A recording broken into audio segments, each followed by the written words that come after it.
Renata. Baik, Ibu Renata untuk usianya 30 tahun. Pekerjaannya Sebagai PNS.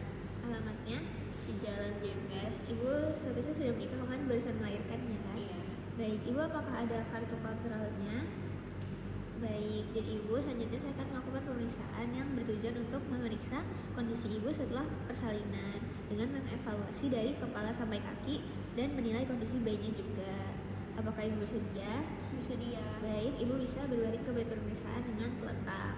Lalu lanjut anamnesis, Ibu apakah ada keluhan setelah melahirkan kemarin?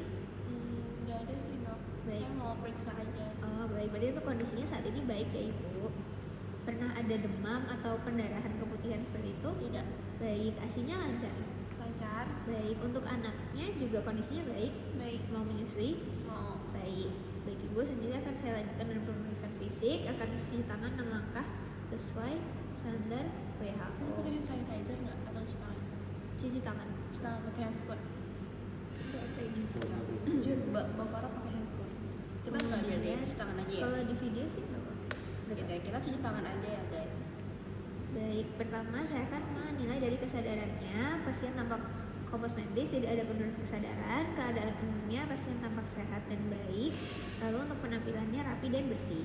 Kemudian saya akan memeriksa tanda-tanda vitalnya. Pertama untuk suhu, termometer bisa di-update terlebih dahulu ya Ibu. Terus habis itu tekanan darah, segini. Terus frekuensi nadinya, permisi ya Ibu. Ini terus dirasain selama 1 menit. Terus respirasi dilihat. Baik, hasil tanda-tanda vitalnya semuanya dalam batas normal. Kemudian saya akan memeriksa status generalisata pasien. Pertama dari kepalanya, untuk matanya tampak tidak ada konjungtiva anemis dan tidak ada sklera icteric, warnanya normal.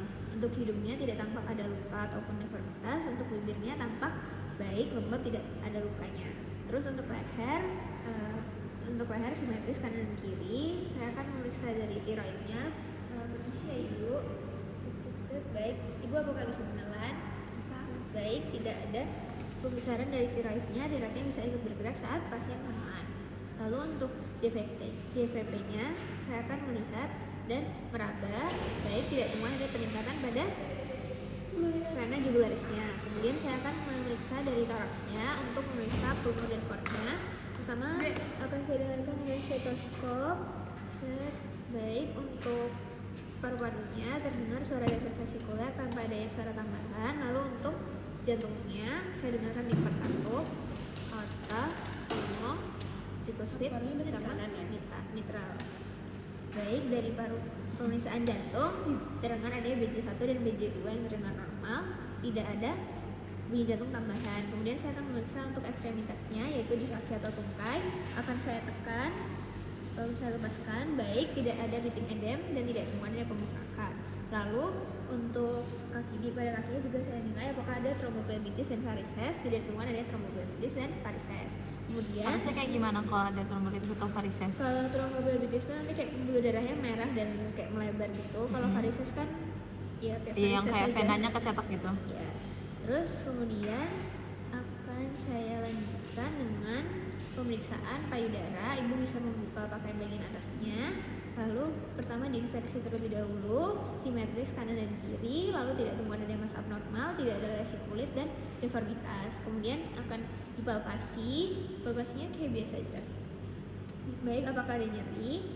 Terus apakah ada nyeri? Baik, untuk palpasinya kiri dan kanan tidak pernah ada nyeri tekan. Terus payudaranya teraba normal, tidak kencang atau tidak teraba sangat penuh gitu. Terus tidak, suhunya normal, tidak panas. Terus saya akan menilai untuk putingnya apakah bisa mengeluarkan ASI. Baik, untuk puting kiri dan kanan keduanya normal, bisa mengeluarkan ASI. Baik Ibu, untuk sama menyusui nanti bisa diperhatikan lagi ya untuk perlekatannya. Nanti bayinya tuh sebisa mungkin mulutnya semuanya menempel di payudara Ibu. Lalu kalau menyusui bisa 8-12 kali sehari selama 10-30 menit. Nanti apabila ada tanda infeksi bisa berhenti menyusui dan menyusui di payudara yang masih sehat. Nanti kemudian saya akan memeriksa abdomennya. Pertama dari inspeksi dulu. Nah ini tergantung udah berapa lama sejak pasiennya persalinan. Kalau misalnya dia udah 2 minggu lebih, nanti perutnya tuh akan udah tampak rata. Tapi kalau masih kurang dari itu, masih tampak agak membesar itu. Terus setelah itu dipapasi, diraba bagian kayak yang diraba perutnya. Terus nanti misal ada yang kayak keras, berarti itu tinggi uterusnya, fundus uterinya. Itu buat menilai apakah dia involusinya udah seberapa. Nanti kalau misalnya 1 minggu, dia tuh ada di antara simfisis pubis sama umbilicus. Kalau misalnya udah 2 minggu, dia udah tidak teraba. Nanti diukur juga TFU-nya dari simfisis pubis sampai fundus uteri. Nanti disebutin berapa. Terus habis itu tanya apakah ada nyeri tekan. Baik, ditemukan adanya nyeri tekan.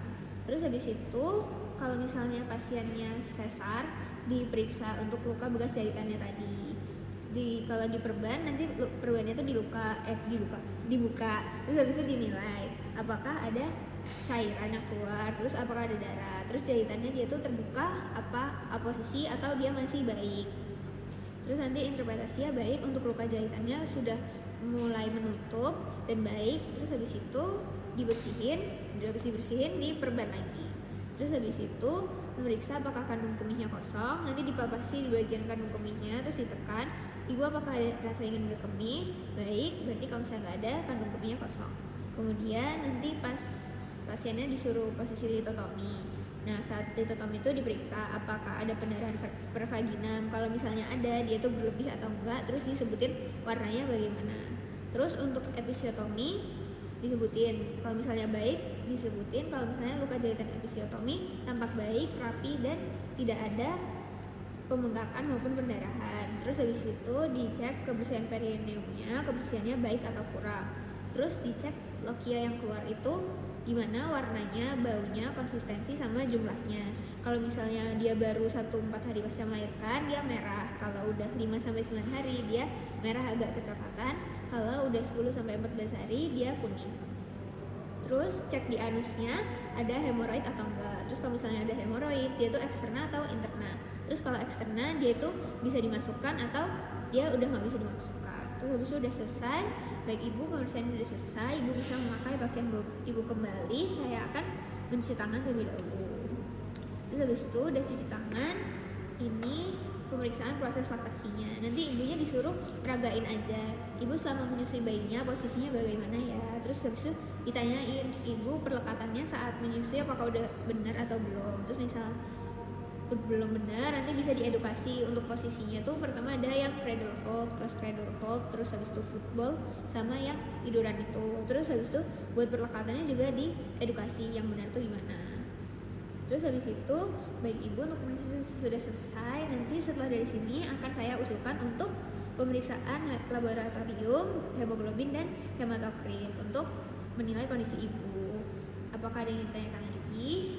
Terus baik, terus habis itu membuat kesimpulan hasil pemeriksaan itu bilang aja dari seluruh hasil pemeriksaan tadi semuanya dalam batas normal, keadaan ibunya baik, tidak ada tanda-tanda atau gejala yang mengindikasikan bahwa ada penyakit tertentu.